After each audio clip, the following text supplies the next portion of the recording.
month of August. Ayan. And by the way po, sa lahat po ng mga batang edad 4 hanggang 10 years old, kayo po ay ating inaanyayahan sa ating children's area sa may likuran. Yan. Muli po sa lahat po ng batang edad 4 to 10 years old. Ayan. Meron po tayong Sunday school. Meron tayong mga teachers po doon. So, pwede po ang mga bata doon.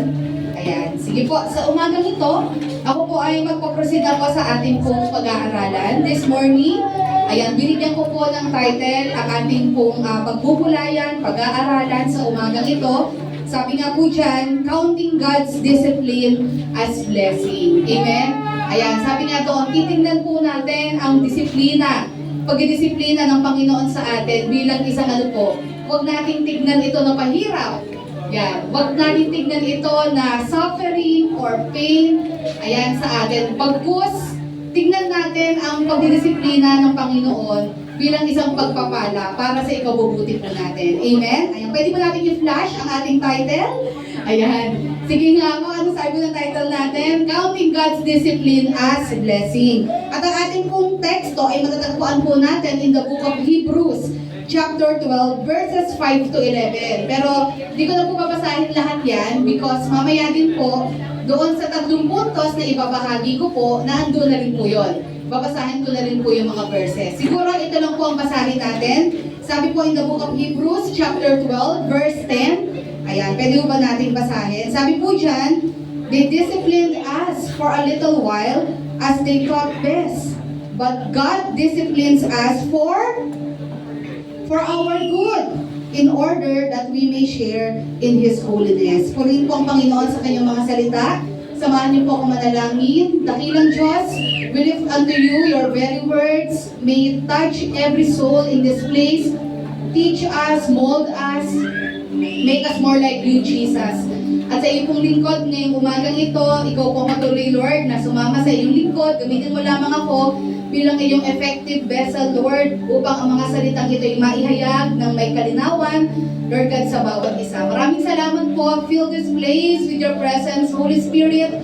Touch every soul at patuloy na manaig, mangibabaw po ang spirit of worship sa buhay po ng bawat isa. Maraming salamat po. Ito ang aming panalangin. Sa ngalan niyo po, Panginoon Jesus. Amen. Palakpakan po natin ang ating Panginoon sa umagang ito.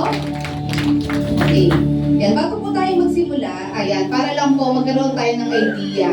Yan, and I know yung mga past Sundays, ito pong mga topics na ito ay nadaanan, na-discuss na rin po. Ayan, so ito pong Book of Hebrews, bakit po kaya ito naisulat? Bago ko po ibaba yung 3 points na atin pong napag-aralan, yan mula po sa mga verses na nabanggit ko po, or babasahin po natin mamaya. So alam po natin, yan, para magka-idea po tayo, actually, yung Book of Hebrews po, up until now, unknown pa rin po sino author yan. Yan, so sabi nila si Paul, but actually, wala pang confirmation.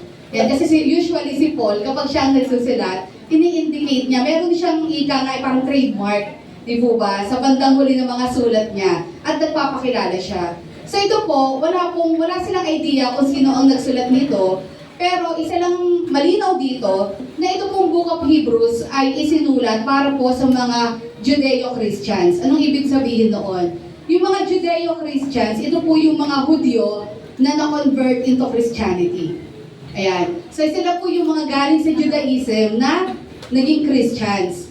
At alam niyo po, during this time, sila po ay nakakaranas ng matinding persecution. Ayan, kaya nga po itong libro na ito pong book na ito ay naisulat, una, bukod sa para ipakilala ang superiority ng ating Panginoon Jesus, which we can read from Hebrews, Book of Hebrews chapter 1 onwards. Yan, may kita po natin dito kung paanong itinaas ng author si Jesus na mas higit sa lahat ng mga ginagawang rituals ng mga Hudyo. Ayan, so at the same time, pagdating po dito sa Hebreo 10, yan, or Hebrews 11 onwards, ito na po yung time na kung saan kanya pong pinapalakas yung mga tinatawag natin Judeo-Christians. Yan, ulitin ko, yung mga Hudyo na na-convert into Christianity. Because they were experiencing extreme suffering and persecution noong mga time na ito. You know, when we talk about persecution, marami pong klase yung nararanasan nila dito. Ang isa sa pinakamabigat dito is yung confiscation ng mga properties nila. Imagine nyo po, yung for example, mayaman sila, negosyante sila. Yan, and dahil nga po sila po ay naging follower ng ating Panginoon Jesus, they were persecuted at isa sa mga ginagawa ay kino-confiscate lahat ng ari-arian nila. So imagine nyo po, dumating sila sa punto na parang gusto na nilang bumalik. Parang gusto na nilang i-give up ang pagsunod kay Jesus. Parang sabi na, ang hirap pala maging Kristiyano. Yan, naisip nyo rin ba yun? Dumating pa kayo sa point, ang hirap pala maging Kristiyano. Ganito pala ang mararanasan natin.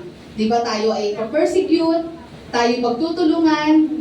Yan, parang gusto na nilang bumalik doon sa dati nilang relihiyon, which is Judaism.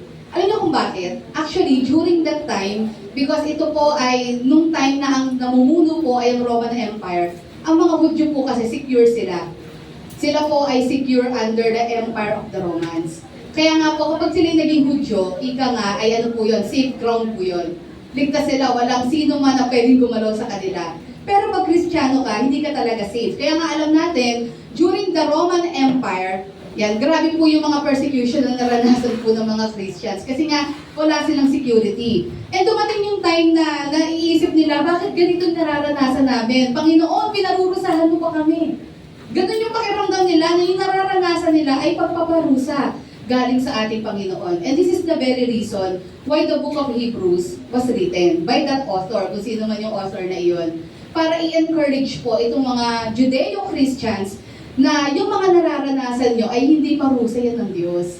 Amen. Na talagang mga bagay na yan ay sadyang pagdadaanan ninyo. Pero yun nga, kaya nga diba, if you will look back, Hebrews 11, nabanggit doon yung mga men of faith, men and women of faith, di po ba, na nabanggit doon na they endured a lot, pero nagtagumpay sila.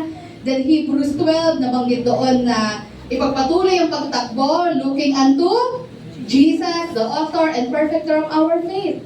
Di ba? And yung clouds of witnesses, ayan. Yun po yung encouragement na yung mga paghihirap na nararanasan natin, persecution, suffering, saglit lang yan. At kakayanin natin yan. Kumbaga, huwag kayong sumuko. At huwag yung isipin na pinabayaan kayo ng ating Panginoong Jesus, yan, or pinaparusahan kayo ng ating Panginoong Jesus. Kaya sabi nga dito, because ito pong nararanasan nila ay maaaring isang form of discipline. Sabihin nyo nga po, discipline. Kaya nila ito nararanasan. Amen? Kaya naman po, in Hebrews chapter 12, verses 5 to 11, nabanggit na po ng author ang patungkol sa pagdidisiplina ng ating Panginoon. Ayan, sabi nga dito, alam po natin na kung tatanungin naman tayo, in reality, ayaw naman po talaga natin yung feeling na kino-correct or dinidisiplina tayo. Tama po ba? Yan, we despise discipline. Yan, bakit po? Kasi alam niyo po, bilang mga tao, it is our nature na ano po, ayaw natin may nagko-control sa atin. Ayaw natin may nagko-command sa atin. Ayaw natin may nagro-rule over sa atin. Amen? Yun po kasi yung makasalanang nature ng tao.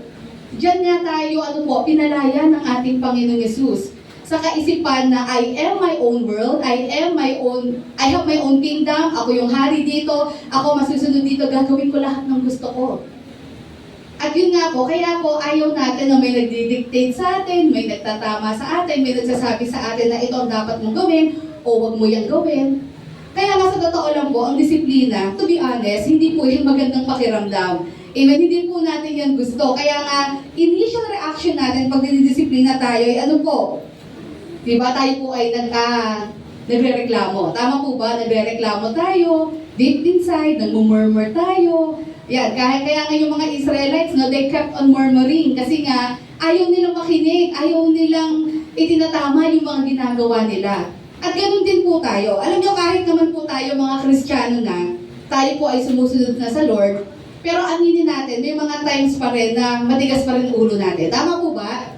Ayan, at minsan kahit alam natin yung tama, pinipilit pa rin natin yung mali. Kasi nga, we still live in this fallen world. Nandito pa rin tayo sa mundo. Meron pa rin tayong flesh na patuloy nakikipagtunggali sa work of the Spirit. Sinabi naman po yan ni Pablo Galatians chapter 5. Di po ba? Ang work of the Spirit, yung gawa ng ating Panginoon ay nakikibaka saan po? Sa ating mga laman. At hanggang buhay tayo sa mundong ito, yan, yung battle na yan, tuloy-tuloy yan hanggang mamatay tayo. Kaya nga everyday, tayo po'y nakikipagdigma. Amen. Hindi po sa kapitbahay nyo sa ibang tao. Ang talagang kapitbahay natin, sarili natin. Nakikipagdigmaan tayo sa sarili natin na may ibang gustong gawin, na gustong gawin ng mali, gustong gawin ng sariling gusto, versus doon sa alam natin gustong gawin o ipinagagawa ng Panginoon sa atin. Amen? Yan. So everyday, nandyan yung battle na yan sa atin. Kaya nga po, minsan, it's hard for us to accept yung discipline, lalong-lalong yung disiplina galing sa ating Panginoon. So we should remember, sabi ko nga po kanina, ang discipline po ng Lord, hindi po yan punishment. Amen? Sabihin mo nga sa katabi mo, yan, God's discipline is not punishment. Amen? Minsan naiisip natin kapag tayo ay dumadaan sa mga pagsubok, pag may nararanasan tayo, di po ba, iniisip natin, pinarurusahan mo ba ako, Lord? Ano bang ginawa kong mali? Now, we should remember, bilang mga Kristiyano, hindi na po tayo pinarurusahan ng Lord. Because once and for all, lahat ng kasalanan po natin ay ano po, lahat po yan ay naiputong na po kay Jesus when He died on the cross more than 2,000 years ago. Amen? Nung siya po ay namatay sa krus ng Kalbaryo, sinalo po niya, binitbit po niya ang lahat ng sala ng mundo. Amen? Siya na po ang umako, siya na po ang nagbitbit niyan para po sa atin. Amen? Kaya nga po, all we need to do is to believe. Pakisabi sa katabi mo, kailangan lang natin manampalataya kay Jesus. Amen? Hindi natin pinagbabayaran yung kasalanan natin. Although, kapag tayo po'y nagkasala, may consequence. Tama po ba? Yan. Kaya nga minsan, yung nararanasan natin, maaring consequence of our actions. At yung mga consequences na ito, ay ano po, tandaan natin, hindi tayo pinahihirapan ng Lord. Kasi yun naman talaga rules Di po ba? Kapag may tinanim ka, meron kang aanihin. Kung magandang tinanim mo, aani ka ng mabuti. Kung mali ang tinanim mo, for sure, meron kang aanihin na hindi maganda. And part din iyan ng pagkokorek, pagtatama, o pagdidisiplina ng Panginoon sa atin. Amen? Yan. Kaya nga sabi nga po, there are 3 things na pag-aaralan po natin. Itong 3 bagay na ito yung 3 bagay na ayaw natin talagang maramdaman, maranasan. Pero yun nga, tulad nga ng title po natin, sabi nga po doon, we should count God's discipline as blessing. Ibig sabihin, this morning, through the help of the Holy Spirit, continually living in us, siya po ang magbabago ng perspektibo po natin sa mga bagay-bagay. Na instead na tignan natin yung mga nararanasan natin bilang hindi yata ako mahal ng Lord, pinaparusahan ako ng Lord, pinahihirapan ako ng Lord. Tignan natin na pagpapala itong mga nararanasan natin dahil mahal tayo ng Panginoon. Amen? Ayan, tignan natin. Number 1, ano pong sabi doon? Pakibasa po natin. The blessing of His rebuke. Ayan. Marami na po, or nakaranas na po ba kayo ma-rebuke kayo? Ayan. Ay, naranasan na po ba natin? Many times, di po ba? At aminin nyo, masaya bang nare-rebuke? Yes daw. Ayan, masaya bang nare-rebuke? Yan yung kinokorek ka. Sinasabi sa'yo, in your face. Alam mo, mali yung ginawa mo. Mali yun. Di ba hindi? To be honest, hindi siya, ang hirap tanggapin. Kasi alam nyo, kahit tayo mga Kristiyano na, may konting pride pa rin sa puso natin. Hindi natin matanggap yon. So, initial reaction, katanggap-tanggap yon na medyo makaramdam tayo na parang, bakit? Kasi i-justify natin. Paano mo naman nasabi? Kaya nga, alam nyo, ang isa sa pinakamahirap gawin, mag-rebuke. Pero malinaw sabi sa Bible, ang pag-rebuke is an act of love. Amen? Yan. Pero yun nga po, depende din sa manner of rebuking. Kasi baka naman nag-rebuke ka, gumagamit ka ng microphone. O ikaw! Oo, ikaw! Ginanon talaga, no? Yung nagre-rebuke, ginagamit yung pulpit, sinisigaw mo yung kasalanan ng mga tao sa paligid, o di kaya kinukwento mo sa iba, o di kaya isinisigaw mo. Siyempre, hindi maganda yun. Diba? Pag sinabi natin rebuking with love, it means you will confront that person alone. Hindi mo na kailangan ipaalam to the whole world or the universe rather. Hindi mo na kailangan ipaalam sa buong mundo kung ano yung pagkakamali niya. Kung talagang may pag-ibig ka, hindi mo siya hahayaang mapahiya. Di po ba? Kundi i-confront mo, kakausapin mo ng kayo lang, heart to heart. At kung ano man yung pinag-usapan mo, pinag-usapan ninyo, hindi nyo nag-chismis yan. Diba? O dito na lang yan ha, ito na lang 4 na sulok ng kwartong ito. Ang witness ng ating napag-usapan. Nagulat ka, no? Hindi na lang pala yung 4 na sulok, buong barangay na. Nakaalam ng pangyayari. Kaya minsan yung iba ayaw nila nang nakokorek. Kasi yun yung kinakatakot nila. Na baka yung correction na iyan, maaaring una, hindi mo matanggap sa sarili mo dahil hindi mo nakikita na ganun ka. Ayan, kaya nga, kailangan nare-review tayo from time to time. Kasi baka nabubulag tayo Baka akala natin, ganito tayo, okay yung ginagawa natin. Tandaan natin, isa po iyan sa disiplina ginagamit ng Lord para tanggalin tayo sa natin, illusion natin. Baka kasi akala natin, we're going on the right path, tama yung ginagawa natin, wala namang masama dito. Pero yun nga po, gumagamit ang Lord ng ibang tao para ipakita sa atin na yung ginagawa natin ay mali. So hindi po madali ang ma-review. But actually, kung tayo po ay Christian, nagmamature, nag-grow sa faith natin, bagamat mahirap at first, pero eventually, marirealize natin at titignan natin yung sarili natin. Diba? Sabi nga, at first, maiinis ka pag nireview ka, pero after that, mapagbubulay-bulayan mo yun. Makakontemplate mo yun na mukhang tama nga yung sinabi niya, ganun talaga ako, ganyan. Di po ba? Yun yung maganda. Ang hindi maganda, yung nireview mo, paniwalang-paniwala pa rin siya doon sa sarili niya na tama siya. Yun. So, medyo matinding prayer yun pag ganun. Ayan. Kaya sabi nga doon, ito yung unang discipline na we should consider as a blessing from the Lord.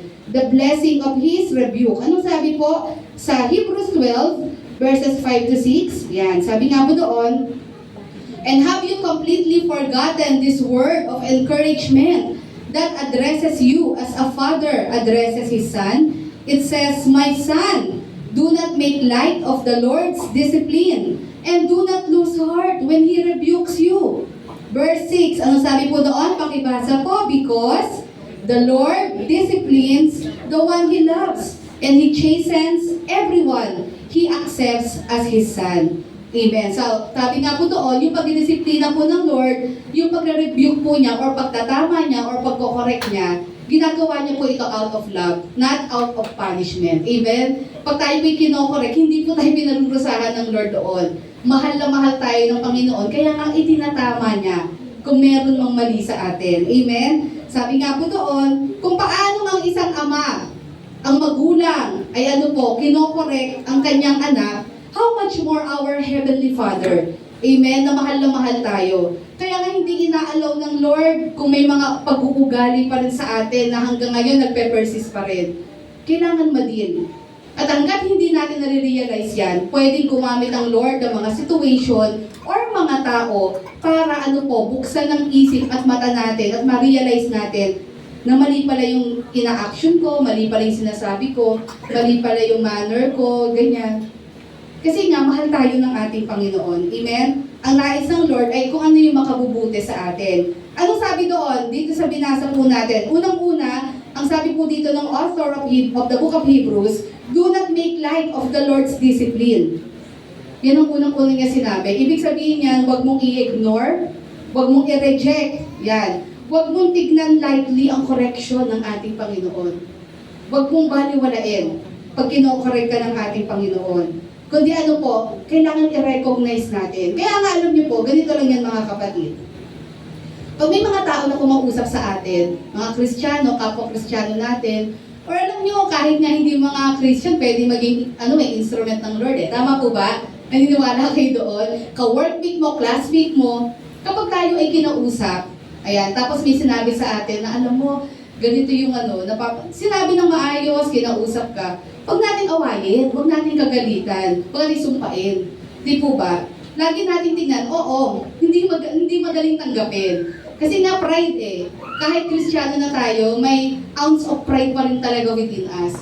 Pero yun nga po, huwag natin balugalain yun. Kasi isipin natin na maaaring ito'y kaparaanan ng Panginoon para buksan ng isip natin, ang puso at mata natin na ganito pala yung ginagawa ko. And kayang-kayang gamitin ng Lord ang maraming avenue para iparealize sa atin yon. Pwede siyang gumamit ng kapwa-Kristiyano, pwede siyang gumamit ng pulpit, pwede siyang gumamit even non-Christian, pwede siyang gumamit even ng mga bagay na nakikita natin sa labas para lang talaga iparealize sa atin na what we're doing is wrong. At kailangan maitama iyon. Amen? Kaya sabi nga ng author dito, do not make light of the Lord's discipline. Huwag mong baliwalain. Kung may nagko-correct sa atin, kung may nasabi about us, pwede nating sabihin na, ay hindi ako ganun. Mali yan. Mali yung pagkaka-interpret mo kung sino ako ganyan. Pero alam nyo, one thing na na-realize ko, i-contemplate pa rin natin yon. Kasi baka nga, somehow may tama yun. Di po ba? Kasi may mga bagay na tayo hindi nare-realize or nakikita sa ating mga sarili, nakitang-kita ng ibang tao. Minsan wala tayong awareness, yun yung problem sa atin. Akala natin, di ba, na tama yung ginagawa natin, walang mali sa sinasabi natin, pero may mga instrumento ang Lord sa paligid natin para iparealize sa atin. Kasi ayaw ng Lord malugmok tayo totally doon sa maling pag-uugali na yon. Amen. Kaya kahit mahirap, kahit masakit, magpasalamat tayo doon sa mga kaibigan natin at mga tao na buong lakas na kino-confront tayo in a loving way. Kasi tandaan nyo, hindi rin madali sa kanila yon. Tama po ba? Hindi madali mag-rebuke, sa totoo lang. Talagang pinag-iisipan mo yan, ako, baka pag sinabi ko ito, awayin ako forever, hindi na ako pansinin. Minsan, isa yun sa consequence. Di ba? Na akala nila, minsan, nainggit ka lang, kaya mo yung sinasabi sa akin. Di ba? Kung yan yung mga bagay na tatanggapin mo na eh. Pero dahil mahal mo siya, mahal mo yung tao yun, ayaw mong masadlak siya totally sa pagkakasala at sa maling paniniwala sa sarili niya, di ba? Tatanggapin mo na lang kung ano man yung consequence nun. Awayin niya ako, di ba? Siraan niya ako, o sabihin niya na lahat ng mga harshest words sa akin, okay na. Basta ang mahalaga, masabi ko yun sa kanya. Naranasan niyo ba yun? Naranasan niyo ba maging boss? Kayo yung nagsabi, na-rebuke din kayo. Ayan. So maganda po yun. Kailangan talaga yun. Minsan ginagamit ng Lord, asawa natin. Di ba yan ang madalas? Asawa, magulang. Minsan yung anak nire-rebuke yung magulang. Di ba? Lagi ka namang late. Ako lagi maaga sa church. Ikaw hindi. Di ba? Parang minsan maiinis ka sa anak mo. Pero pag-isipan mo, tama nga. Kasi napansin ko, minsan dumarating ako ng oras na. Yung anak ko natin na. Di ba? Kailangan alam nyo, pag nare-review kasi tayo, kailangan bukas yung puso natin. Kasi isa yan sa way ng Lord para disiplinahin tayo. When we talk about discipline, we're talking about training. Sabi niya sa katabi niyo, training. Isa po iyan. Alam niyo, we cannot mature in our faith kung ayaw o hindi tayo marunong tumanggap ng correction. Hindi tayo magmamature sa pananampalataya natin. Kaya sabi ko, do not make light of the Lord's discipline. Ano mang mga bagay yan, i-assess mo, ano man yung sabihin sa atin, tingnan natin, i-weigh natin, baka naman tama. Pero minsan, baka nga yung ibang sinasabi sa atin, maaaring hindi rin totoo. Ayan, kumbaga yun lang ang tingin nila sa atin, or gusto lang nila tayo siraan. Pero ang maganda doon, kung ano man yung marinig natin, ano man yung sabihin natin, timbangin din natin. Buksan natin ang ating puso at isipan na baka nga naman totoo. Meron talaga tayong konting ganon sa ugali natin. At sabi sa pangalawa, do not lose heart when He rebukes you. Yan, huwag mawala ng huwag ka mawala ng pag-asa or ma-discourage kapag nirebuke tayo ng ating Panginoon. Huwag nating isipin na, Lord, di mo na ako mahal, bakit naman ganito? Kasi part yan ng pagtutuwid ng Lord. Part yan ng training and discipline ng ating Panginoon. Amen? Ang mga mature Christian, yan yung mga Christian na maraming pinagdaan ng pagtutuwid ng Lord. Ibig sabihin, hindi yan nag-mature overnight. Hindi yan pagkagising mature na. Marami yang naging faults, mistakes, pero willingly nagpa-correct sa ating Panginoon. Amen? Tumanggap ng mga corrections, tumanggap ng pagre-rebuke ng ating Panginoon. Huwag tayong mawala, huwag tayong give up, or huwag tayong sumuko kapag merong nagsabi sa atin na ganito tayo, meron tayong hindi magandang pag-uugali, or may habits or vices tayong ginagawa na dapat na natin tigilan. Hindi ibig sabihin ng Lord, ayoko na maging Kristiyano, ganyan-ganyan. Tingnan natin yon as God's way of disciplining us for our good. Kasi gusto niya makalaya tayo doon at hindi magpatuloy yung pagkakamali na iyon sa atin. Amen? Yan. Sabi nga doon, His correction is evidence of His love and acceptance. Hindi po iyon rejection. Ayan, sabi ko nga kanina, walang sino man na gustong i-point out yung pagkakamali niya. Isa yan sa pinakamahirap na tanggapin, i-accept na talagang may pagkakamali tayo. Kaya nga, it takes a lot of maturity for a person to accept yung mistake niya. Amen? Yun yung nakakabilib. Nakakabilib ang isang Kristiyano na marunong aminin na tanggapin ang pagkakamali. Ibig sabihin ng mature Christian yun.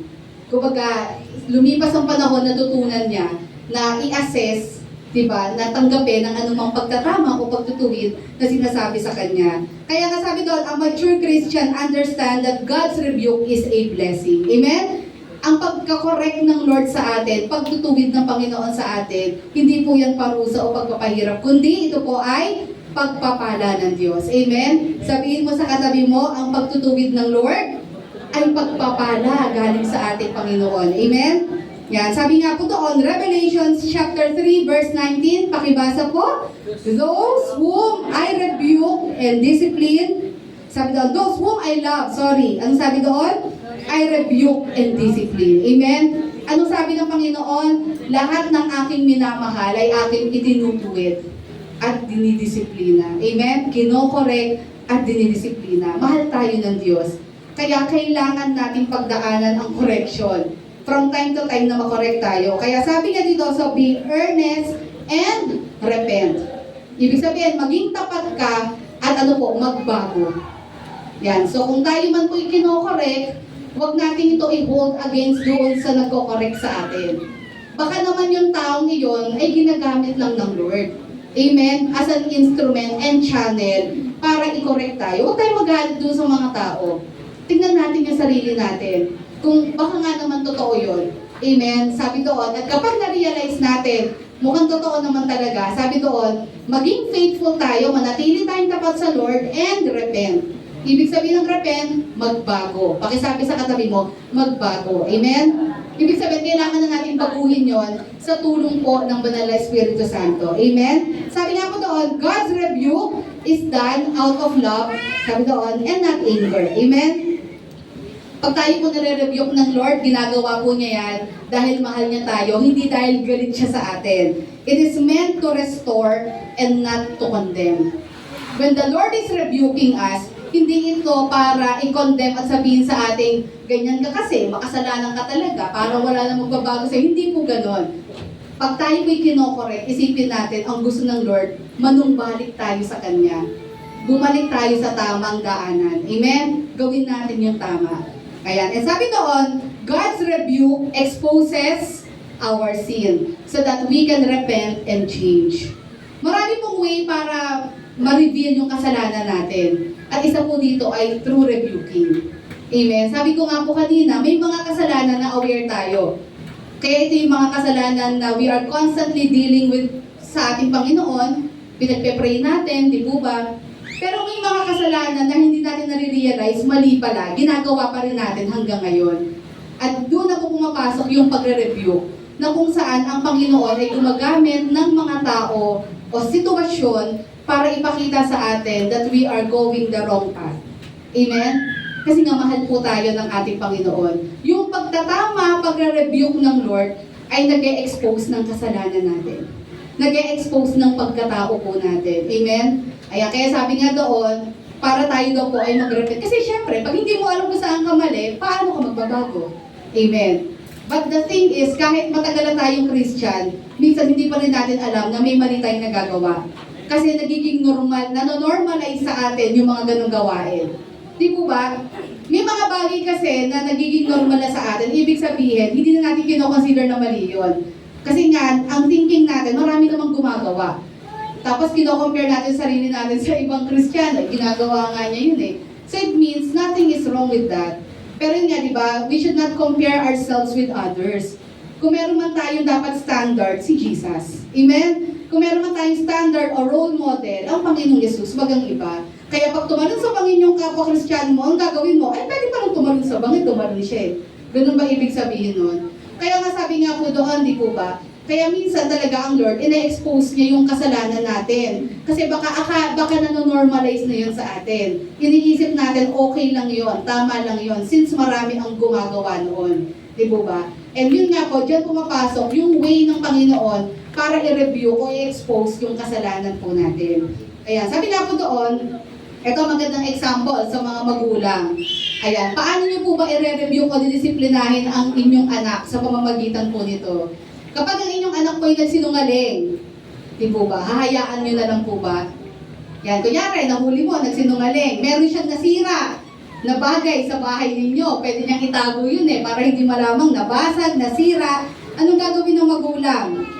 Kailangan i-confront ng magulang yung anak. Kausapin, ipaunawa sa kanya na meron siyang maling nagawa. At the same time, kailangan at times parusahan. Huwag yun naman totally paluin hanggang mamatay, hindi ganon. Bigyan siya ng accountability.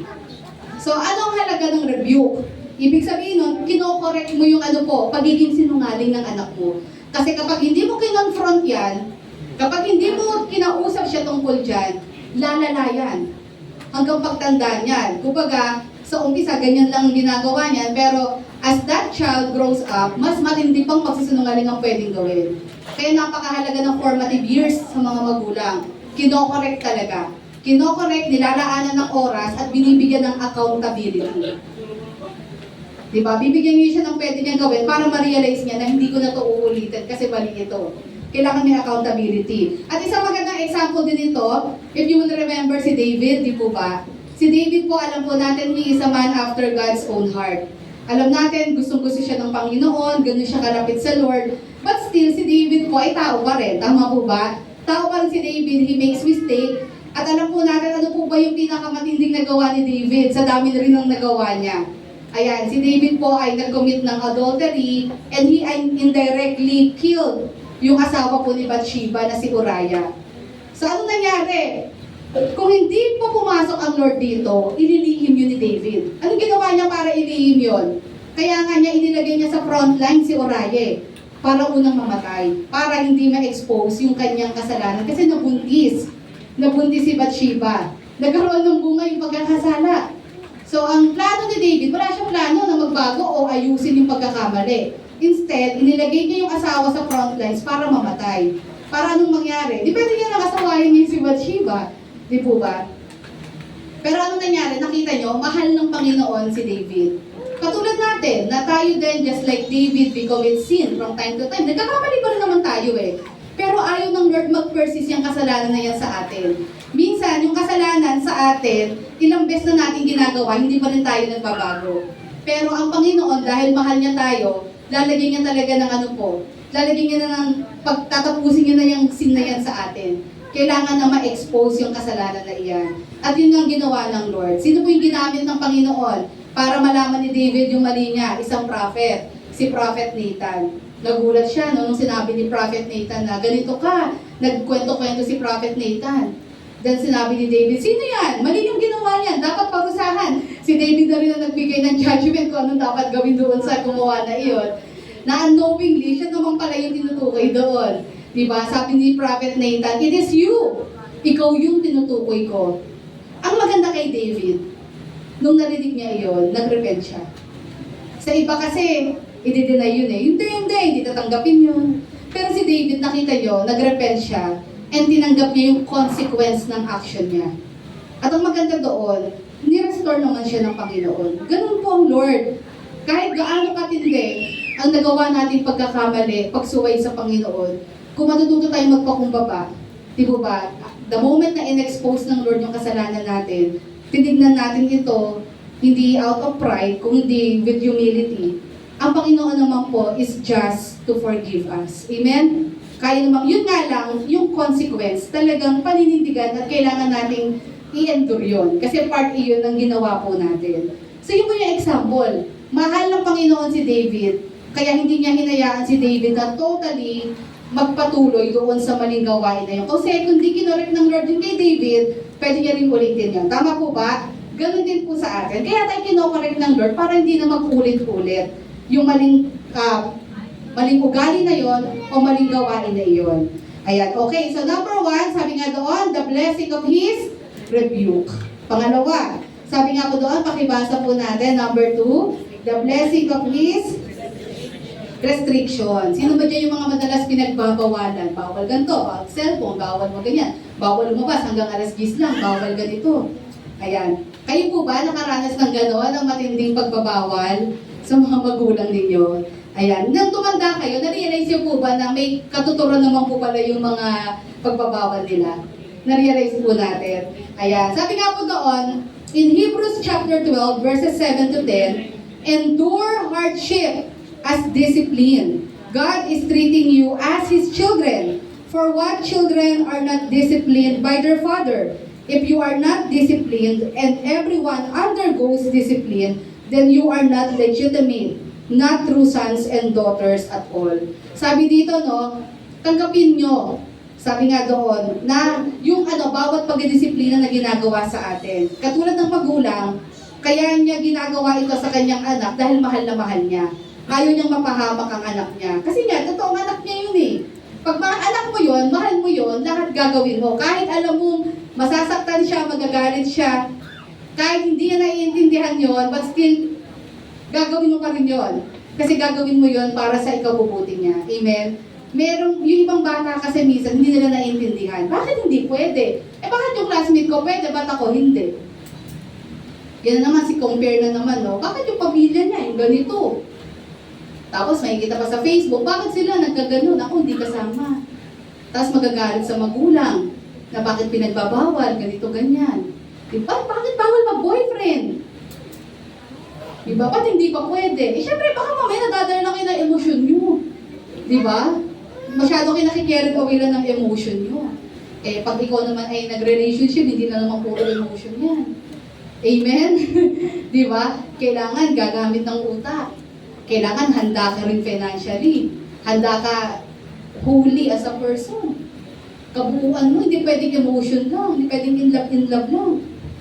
Hindi pwedeng feelings lang. Kasi pag kayo nagsama sa isang bubong, hindi lang puro feelings yan. Tama po ba? Hindi lang yung paiiralin nyo, may mga moments wala kang feelings eh. Kasi hindi naman yung napasihan ng love eh. Di po ba? May nahalo pang ganun eh. Kumbaga, minsan yung ibang sa atin, natin naiintindihan bakit tayo nire-restrict. Bakit bawal ako maglaro na sa cellphone ko, bawal ako ganito hanggang ganitong oras lang, bakit may curfew ako. Hindi natin naiintindihan.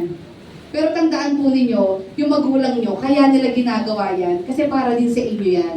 Ika nga ng mga magulang nyo, papunta ka pa lang, on the way pa lang din naman din ako. Hindi mo mabalik.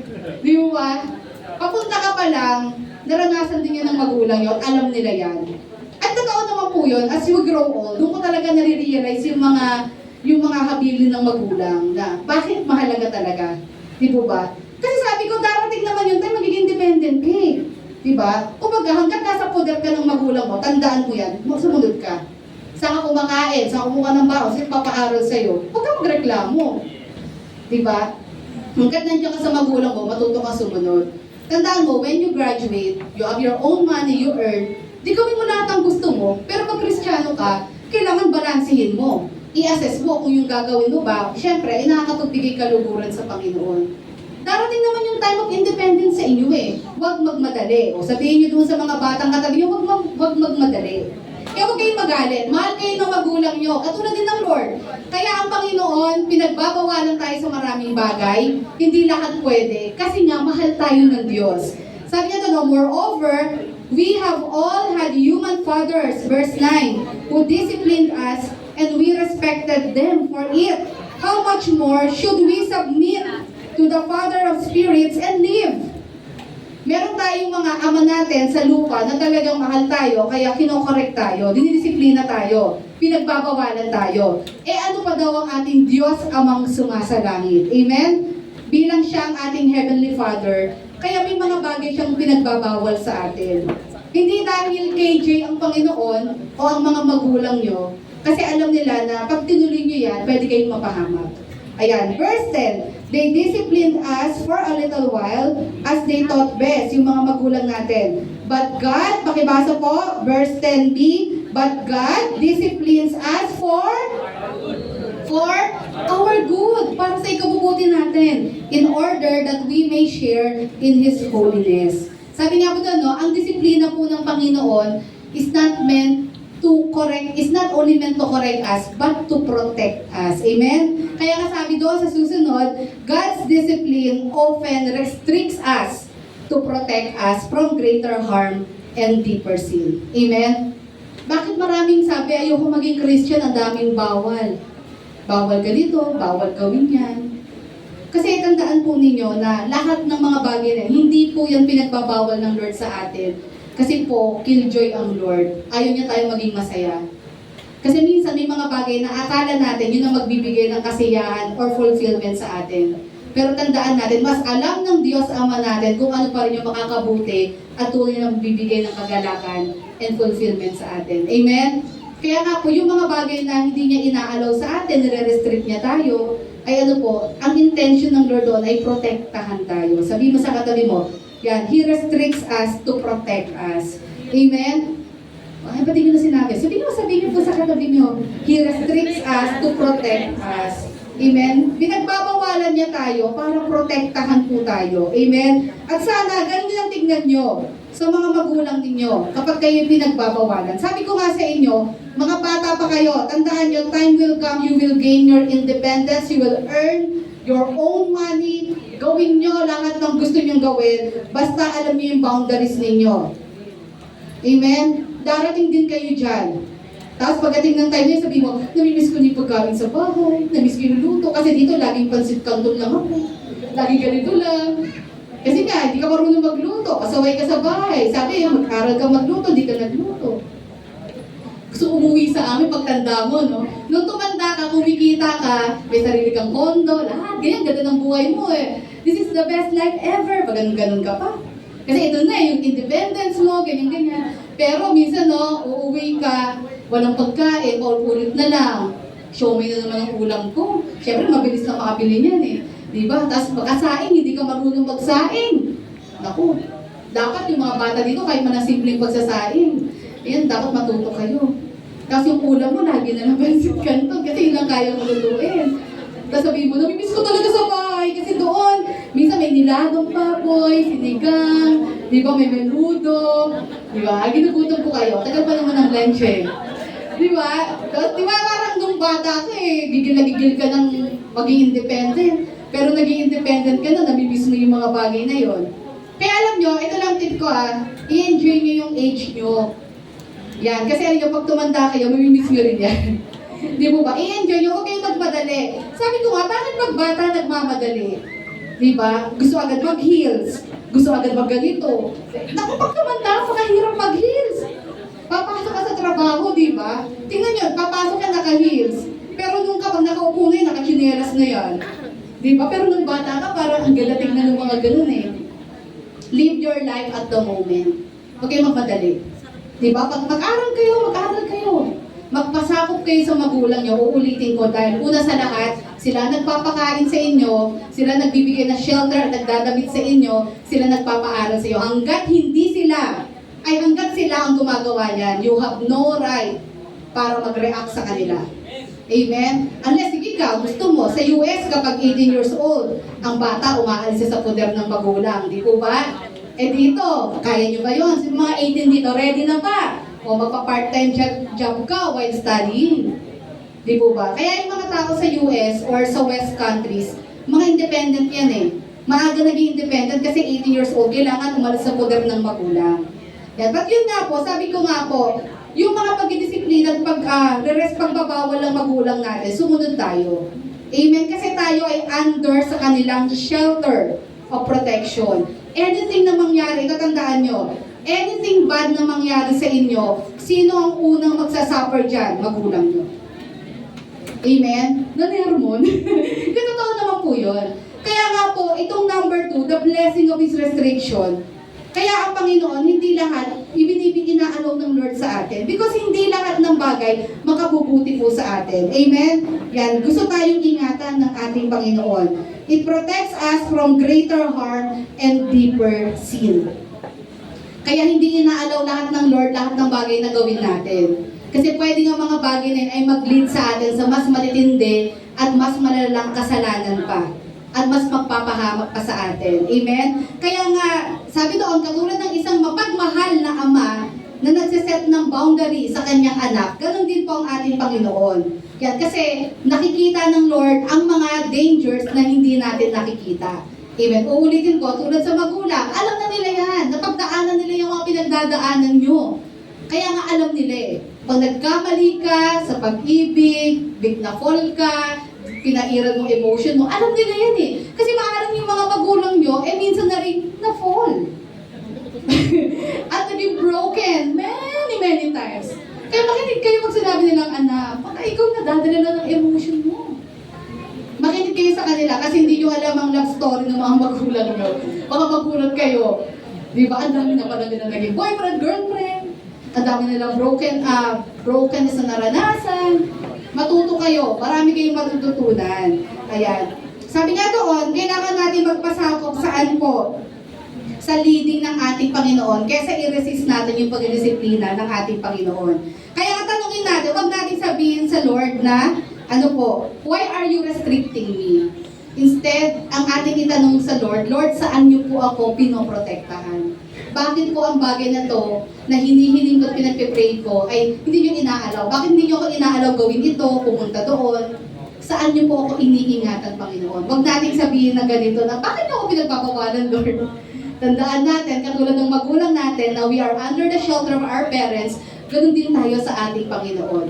Na nung tayo po ay nagsuko ng buhay sa ating Panginoong Yesus, ang hari po natin ay walang iba kundi ang ating Panginoong Yesus. Amen? Kaya nararapat lamang kung sumunod tayo sa Kanya. Ayan, sabi nga ito magandang example. Kapag sinabi po ng magulang natin na huwag ka muna maglaro sa labas or huwag ka muna mag-cellphone, yan, kasi ikaw ay mag-aaral, huwag mong isipin na ano ba naman yan, bakit yung ibang classmate ko nakakahawak ng cellphone all the time? Bakit ako bawal? Bakit ako may time lang ang paghawak ng cellphone? Bakit yung paglalaro sa labas, may time lang din? Bakit yung classmate ko pag-uwi, itcha lang ng bag? Tapos maglalaro na. Bakit ako hindi ganun? Iniisip mo, masama magulang mo. Pero ano po ang purpose nun? Bakit ka pinagbabawalan ng magulang mo? Kasi ang gusto ng magulang mo, matuto kang maging responsible. Kasi kapag hindi mo natutunan yon, di ba, lalaki ka na hindi mo makikita, hindi ka marunong mag-prioritize ng mga bagay-bagay sa buhay mo. Kaya hindi ka nakakapag-focus sa pag-aaral kasi nga, nasanay ka na hindi mo nababalance yung buhay mo, hindi ka nakikinig sa magulang mo. Pero kung natutunan mo na may time lang ang pagsa-cellphone, may time lang ang paglalaro sa labas, kasi mag-aaral muna ako, mabibit-bit mo hanggang pagtanda mo. Kaya nga, discipline is training. Matitrain ka doon. Kaya yung mga disiplinadong estudyante, bit-bit nila yan mula pagkabata. Dahil sinanay sila ng magulang na kapag weekdays, yan, wala mo ng cellphone. Matutulog ng maaga, aaral muna. Pagdating ng Sabado-Linggo, pwede ka humawak ng cellphone. Hindi yun madali. Kasi ayaw mong pinagbabawalan ka, pero magmumunga yun. Amen? Tingnan mo, lalaki ka na alam mo yung priority mo. Lalaki ka na alam mong pag-aaral ng priority mo. Kaya you can set aside yung mga bagay na pwede mo namang gawin, di ba, sa susunod na lang, at uunahin mo yung pag-aaral mo. Kasi nga na-train ka doon. Amen? Ayan. At sa Bible po, maganda example natin dyan si Jonah. Di ba? Ano po yung nangyari kay Jonah? Sabi ng Lord, pumunta ka sa Nineveh. I-declare mo yung judgment doon. Anong ginawa ni Jonah? Nag-disobey, tumakbo sa ating Panginoon. Di ba? Pero anong ginawa ng Panginoon? Pinakain po si Jonah sa isang malaking isda. Di po ba? Anong nangyari po doon? Kaya po hinayaan ng Panginoon mangyari iyon para maiwasan si Jonah sa pagpapatuloy ng pagsuway niya sa Diyos. Kinailangan siyang kainin ng isda. Kailangan siyang pigilan ng Lord. Aba, itong Jonah na ito, hindi marunong sumunod. Tatakbuhan pa ako. Na para bang kaya nating takbuhan ng Lord. Di po ba? Ayaw niya makinig sa Lord, ayaw niyang gawin yung pinagagawa, tatakbo siya. Hindi gumamit ng Lord ng kakaibang paraan, pinaswallow siya sa great fish. Isipin mo yun? Kaya ganun ng Lord, maraming paraan. Talagang ayaw tumigil, Ganito ang gagawin ng Lord, no? May mga bagay na ipapatigil ng Lord sa atin para matuto tayo. Kasi napakal tayo ng Lord. Alam niya, pag nag-persist yung maling gawain na yan, lalala yung kasalanan natin, yung pagsuway natin sa ating Panginoon. Amen? Yan. So number 2, the blessing of His restriction. Tingnan po natin ang pagre-restrict ng Panginoon as a blessing. Yan. Even sa mga magulang natin. Para matrain tayo, madisiplina tayo ng maayos. And last, ano sabi sa number 3? The blessing of His refining. Ito, napakahirap po nito. Sabi po doon, verse 11, no discipline seems pleasant at the time, but painful. Walang disiplina daw po na maganda sa pakiramdam natin. Kundi masakit, mahirap, hindi natin matanggap, marami tayong katanungan, bakit Lord? Bakit nangyayari ito? Sabi doon, later on, however, it produces a harvest of righteousness and peace for those who have been trained by it. Yan. Pag sinabi nating refining, yan. Ano ba yung mga methods madalas ginagamit ng Lord para ma-refine tayo? Ma-purify talaga tayo. Ma-sanctify talaga tayo.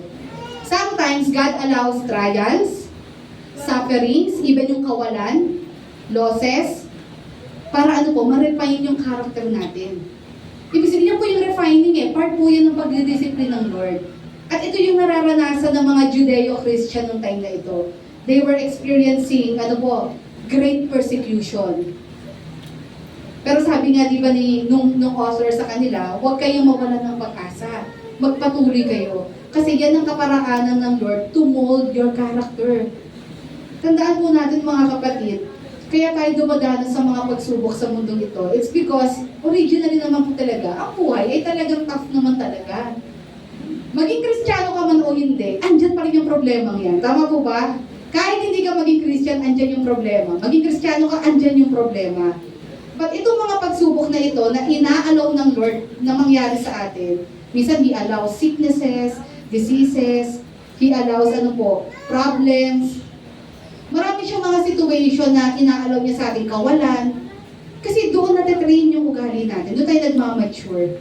Doon tayo natututong lumapit, malikluhod, at magpakumbaba sa Panginoon.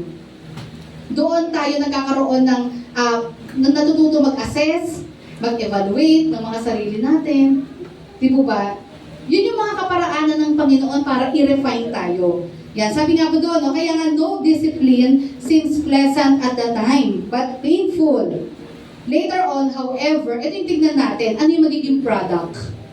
Ano ang produkto ng lahat ng mga sufferings and pains and trials na ito? Later on, however, it produces a harvest of righteousness and peace for those who have been trained by it. Magiging mature tayo. Ang magiging product nito is maturity in faith. Kaya alam nyo, hanggang buhay tayo sa mundong ito, we will encounter a lot of problems. Kaya ngayon pa lang, tinatrain na tayo ng Lord. Inaalaw niya ang mga problema niyan kasi meron pang maaring mas mabibigat na pagdadaanan natin in the future. Kung tayo ay trained na harapin ito, ipagkatiwala sa Lord, manatili sa Panginoon, ma-overcome natin lahat ng mga problema ma-encounter pa natin in the future. Amen? Kung sa umpisa pa lang susuko ka na, paano pa sa mga susunod? Hanggang buhay tayo sa mundong ito, marami tayong pagdadaanan. Because we should remember, we live in a sinful, fallen world. Ang mundong ito na puno ng kasalanan at pinaghaharian ng sistema ni Satan. Kaya, hindi po katakataka na meron talaga mga problema dito. Pero yun nga po, yung mga bagay na yan ay tinutturn ng Panginoon para hindi para pabagsakin tayo, kundi para palalimin at para mag-grow tayo sa pananampalataya natin. Kung ang kaaway po, ang purpose niya, para talagang panghinaan tayo ng loob, ay para tumigil tayo sa pagsunod sa Panginoon, ito yung kagandahan sa Lord. Kahit gaano karaming problema ang dumating sa atin, kayang-kayang i-turn ito ng Lord for something better. Para mas ma-refine, di ba, ma-purify pa, maalis pa, lahat ng unnecessary sa buhay natin. At ma-mold talaga yung personality natin. Just like Job. Si Job ang pinakamagandang example po dito. Si Job po, di ba, parang nasa kanya na ang lahat. Malapit sa Lord, mayaman, okay ang pamilya niya. Then, sabi ni Satan, kaya lang naman ganyan yun sa'yo, kasi binibless mo. Eh di anong ginawa? Inalaw ng Lord na mawala lahat kay Job. Grabe yung pinagdaanan ni Job. Tapos pati mga kaibigan niya, sinasabi niya sa kanya, tumigil ka na dyan sa faith mo. Halos kinuha na lahat sa'yo, pati ikaw. Pati ikaw may sakit ka na rin. Para sinasabi nila, hindi ka mahal ng Diyos. Ganyan ka pa rin, nag-i-stay ka pa rin. Andito ka pa rin, nagpapatuloy ka pa rin. Tignan mo nga, sa pagiging tapat mo sa Diyos, yan ang naging kapalit. Parang ginaganon siya, no? Pero ang amazing kay Job, nakita nyo, hindi siya nagpadala sa mga sabi-sabi. Kahit nga asawa niya, sinabi, sumpain mo na yung Diyos mo eh. Hindi siya nagpadala doon. Hanggang sa kahuli-hulihan, nag-hold on siya. Sabi niya, I know my God is my Redeemer. Di ba? Pinanghawakan niya yun. Alam niyo, deep inside, hindi madali rin kay Job yun. Nararamdaman niya rin siguro yun na parang, tigilan mo na nga ito. Kasi yung katapatan ko sa Lord, parang ba't sinusuklian ng Lord ng ganito? Puro paghihirap, pagsubok. Pati ako may sakit. Lahat kinuha na sa akin, walang-wala na ako. Pwedeng tingnan ni Job yun na parang way niya para talikuran ng Panginoon. Pero nag-hold on pa rin siya sa faith niya. Alam mo, mature. Mature talaga siya, kilala niya ang Diyos niya. Anong nangyari? Ibig sabihin, talagang inalaw pala ng Lord yun.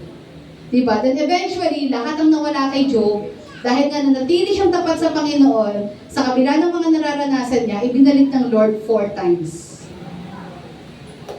Kasi minsan, yung mga nangyayari sa buhay natin, ay mga bagay na inaalaw ng Lord.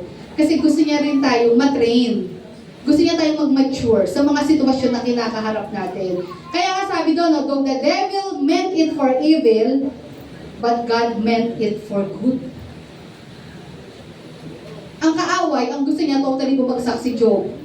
Pero, kayang-kayang, because God is greater than anyone else, yung bagay na iyon ay kayang-kayang i-turn ng Lord into something better para sa atin. Tandaan po niyo yan. Kahit gaano kadilim, katindi ang buhay, wala pa rin wala pa rin higit sa Diyos. At hindi niya hahayaang totally malugmok ang kanyang mga anak. Ang mga bagay na yan ay iaalaw niya, pero hindi niya tayo totally pababayaan.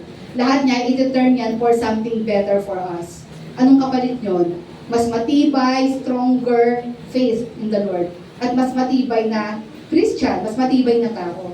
Amen? Ayan, kaya sabi nga po doon, no, yung pagdidisiplina po ng Lord, ayan, yung pagre-refine ng Lord, it changes our hearts. Yan, nire-refine yung ugali natin upang tayo po maging katulad ng ating Panginoon. Kaya sabi niya, no, discipline may be painful, but it is always purposeful. Amen? Mahirap ang disiplina, mahirap ang pagkokorek ng Panginoon, pero laging may dahilan yan. Tandaan po natin. And sabi nga po doon, ayan, God uses discipline to transform our character. Hindi lang po gusto ng Lord magbago ang behavior natin. Ang gusto niya, ugali talaga natin ang magbago. Yan, because sabi nga doon, ang isang pusong marunong magpaturo sa Lord ay nagpo-produce, sabi nga po dyan sa verse 11, of a harvest of righteousness. Yan, and sabi nga doon, we can be transformed kung patuloy tayong magpapasakop sa ating Panginoon. Alam po natin ang goal. Para ma-reach po talaga yung goal, yung talagang pure gold talaga, kailangan padaanin saan? Sa apoy. Ilang beses yon, padadaanin sa apoy hanggang maging puro talaga. Ganun din po sa atin because ang ultimate goal natin is to be like Jesus. Kaya ang Panginoon, padadaanin sa apoy hanggang maging pure tayo. Amen? So marami tayong pagdadaanan sa buhay natin na magiging instrumento ng Lord para ma-refine, ma-purify, mabago ang ating mga pag-uugali. Amen. Sabi nga po doon, the process may be painful, pero maganda naman po ang magiging resulta niyan. Katulad po ng gold. Yan. Kaya nga sabi nga po doon, oh, God's discipline is not meant to break us, but to make us. Amen. Tandaan po ninyo, when the Lord is training us o dinisiplina tayo ng Panginoon, hindi para ma-break tayo, sumuko tayo, kundi ang intention ng Lord is to make us more like Jesus. Yun. Hindi tayo pwede maging kawangis ng Panginoong Yesus kung hindi tayo dadaan sa maraming apoy. Kasi yun talaga ang magpapapino ng karakter natin. Hindi po yan overnight pagtulog mo, pagising mo, ay bagong nilalang na ako, ganito na ako, totally wala na. Kailangan dumaan sa apoy, maraming apoy, para totally ma-refine yung pag-uugali po natin. Sabi nga po doon, because ang intention ng Lord is not to break us, but to make us more like Jesus. Amen? So ito, ang magandang example po niyan sa bahay. Lagi yung mga bata example natin, no? So bakit sasabihin ng magulang nyo, pagising nyo, o ikaw magtupi ng iyong unan, ayusin mo, diba? Yung ibang bata dyan, pagising, iniiwan na lang yung unan, iniiwan na lang yung kanilang mga kumot. Pero yung magulang nyo, hindi kayo tatagtanan, hindi, ayusin mo yan. Saan dapat ilagay ang unan? Paano tupiin ng kumot? Siyempre, reklamo ka, no? Tapos kapag kakain ka, no? Ilalapag lang sa banggerahan yung sa banggerahan. Nasanay akong lumalaki na banggerahan ng tawag. Ilalagay lang sa banggerahan yung pinagkainan. At sino may sabi, meron kayong katulong dito? Diba? Parang maiinis ka, ano ba naman yan? Parang pinaglilinis ka, ganyan-ganyan. Tapos natural, pinagkainan mo yun eh. Diba? Paghuhugasin ka. Tapos ito pa, o ganito, may assignment. Ewan kung ginagawa pa ito ng magulang. Every week, meron tayong assignment sa bahay na paglilinis. Ikaw sa kusina, ikaw sa CR. Sa umpisa, nagre-reklamo ko, ano mo naman to? Parang tamad na tamad kasi gusto agad humilat at mag-cellphone ng maghapon eh. Yun ang gustong gawin eh. Diba? Tapos pag inutusan mo, tatawagin yung pangalan mo, 4 na beses, di ba nagbawa, hindi ka talaga babangon yan. Confiscate mo yung cellphone. Diba? Naiinis tayo sa ganon. Pero bakit tayo tinuturuan ng mga magulang natin doon? Kasi ano magiging resulta niyan? Magiging responsable tayo as we grow up. Yan yung mga bata na pag lumaki, hindi sakit sa ulo. Yan yung mga bata na marunong mag-imis ng mga gamit. Kapag nag-college na yan, nag-dorm, hindi yan burara. Diba? Nag-dorm ka, may mga kasama kang iba. Ang nangyari, ang linis-linis ng mga kasama mo, ikaw, iwan mo yung mga damit mo dyan, nagkalat, yung pinagkainan mo, inamag na doon. Diba? Totoo yun? Kasi nga medyo hindi na-train. Pero kapag ikaw lumaki ka na talagang sinanay ka maglinis, maging responsible ka sa kung saan ka sa kwarto mo, maging responsible ka sa pinagkainan mo, pit-pit mo yan wherever you go. At magiging responsible ka. Amen? Ganun din ang Lord. Minsan, di ba nahihirapan tayo, nagre-reklamo tayo, tinitrain tayo ng Panginoon. Kasi gusto niya, maging responsible tayo. Matutunan natin yung mga bagay na yon kasi mabibit-bit natin yon. Amen? Kaya nga sabi nga po doon, ito, example pa natin, si Peter. Nakita naman po natin paano ni-refine ng Lord si Peter. Di ba si Peter po, nung nagsimula siya, nakita natin kung paano niya dininay ang ating Panginoon Yesus. Si Peter, kung paano siya naging masyado aggressive sa mga bagay-bagay. Then, dumating yung time na dininay niya ang Panginoon. Pero after that, nakita naman po natin, malaking lesson yung natutunan po ni Peter doon. Kumbaga si Peter, nag-mature siya, naging head po siya ng church, pero hindi siya basta-basta nakarating sa point na iyon. Marami din pong tinama ang Panginoon sa kanya. Maraming apoy din pinagdaanan si Peter para makorek yung ugali niya. Bakit? Kasi maganda yung plano ng Lord sa kanya. Ang plano ng Lord kay Peter is i-spearhead niya ang church. Paano niya i-spearhead ang Christian church kung may mga pag-uugali pa rin siya at gawain na hindi tama? So para maging maayos siyang leader, kailangan ayusin. Kailangan siyang i-refine. Marami siyang pinagdaanan, marami siyang correction na tanggap sa Panginoon, pero lahat naman yon worth it. Amen? Naging effective naman po na leader si Peter. Ganun din po ang Lord sa atin. Isipin nyo na lang po. Ganito din po isipin nyo. Kaya tayo nire-refine maigi ng Lord is maaring merong gustong ipagkatiwala ang Lord sa atin. At para pagkatiwalaan niya tayo, kailangan talaga ay kailangan maging pulido tayo. Kailangan ready tayo para doon.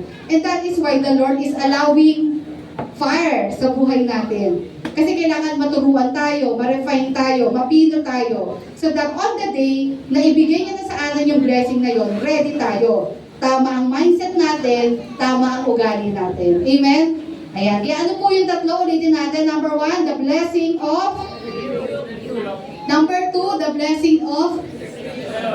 And number 3, the blessing of His refining. Amen. And as we end, tayo tumayo. Ayan. Sige, gising na po. Yung mga nakatulog na siya. Nakikita mo po kayo. Ayan. Okay lang yan. Sige po, okay na. Tayo na po tayo. Ayan.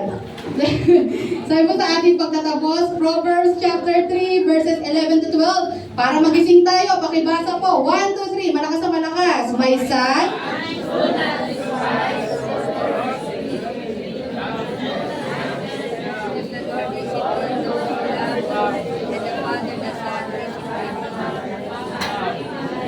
so sabi nga, why should we count discipline as blessing? Because yung discipline ng Panginoon, pagko-correct ng Lord sa atin, pagbabawal ng Lord sa atin, pagre-refine ng Lord sa atin yan, ang pinakadahilan talaga ng Panginoon, kaya niya ginagawa niyan, ay dahil mahal tayo ng Diyos. Amen? Sabihin mo sa katabi mo, mahal ka ng Diyos. Mahal tayo ng Diyos.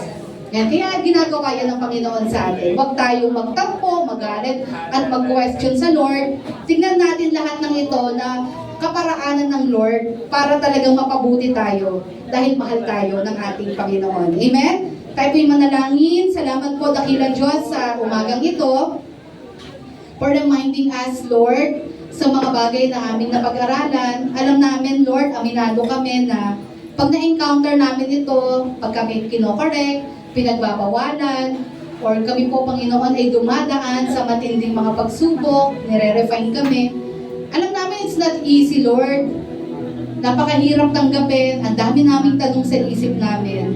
But thank you, Lord God, sa umagang ito for opening our hearts and our eyes, na lahat ng ito, Panginoon, ay mga bagay na inaalaw niyo po sa buhay namin. Because you want us to be better. You want what's good for us. Because mahal na mahal niyo po kami, Panginoon. Hindi mo ito ginagawa dahil gusto mo kaming pahirapan o dahil ayaw mo kaming maging masaya. Dahil ang totoo, Lord, ikaw naman talagang nakakaalam ng tunay na magbibigay ng kaligayahan sa amin. And you are just guiding us sa tamang direksyon, Panginoon. Kaya we pray, Lord, sa umagang ito, sa mga napag-aralan namin, tulungan niyo po kami, Lord, na ma-take heart po namin ito. Na every time, Lord, someone na magko-correct sa amin, Lord, hindi namin pairalin ang pride namin, bagkus tingnan po namin ito, Lord God, ng may kababaang puso, ng may pusong marunong magpaturo, Lord, because this is maaring kaparaanan mo to open our eyes upang makita ang mga bagay na hindi pa namin nare-realize na mali sa aming mga sarili. Lord, ang dalangin din po namin, Panginoon, na even kung may mga times na pinagbabawalan kami sa maraming bagay, ay hindi rin po kami magreklamo, Panginoon, o isipin na hinahadlangan din po ang aming kaligayahan.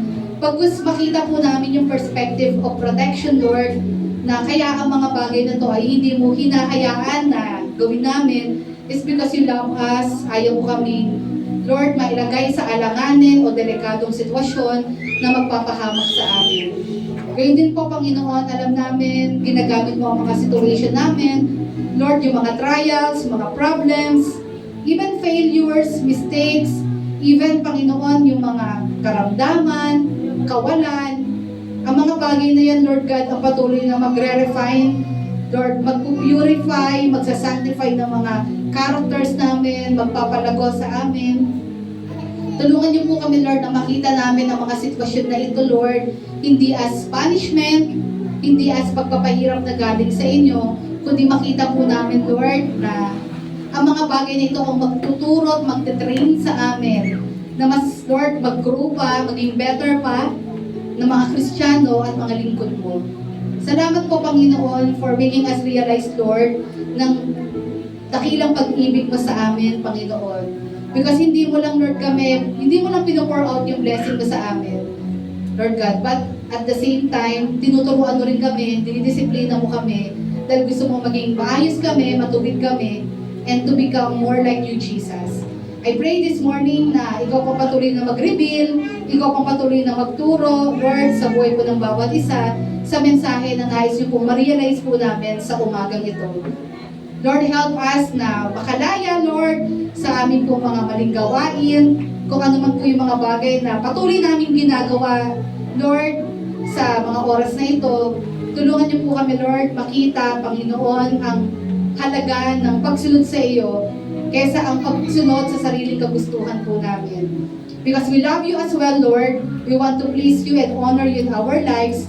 Lord, kami po ay susunod sa iyong nais at kalooban. Salamat po sa umagang ito. Let your blessing and favor, Lord, pour out sa buhay po ng bawat isa. Maghari at mamuna ka po sa buhay po namin lahat. Ito nga po aming sama-samang panalangin sa pangalan niyo po, Panginoon Jesus. Amen. God bless us all po. Palakpakan natin ang Lord. Awit po na isang awit.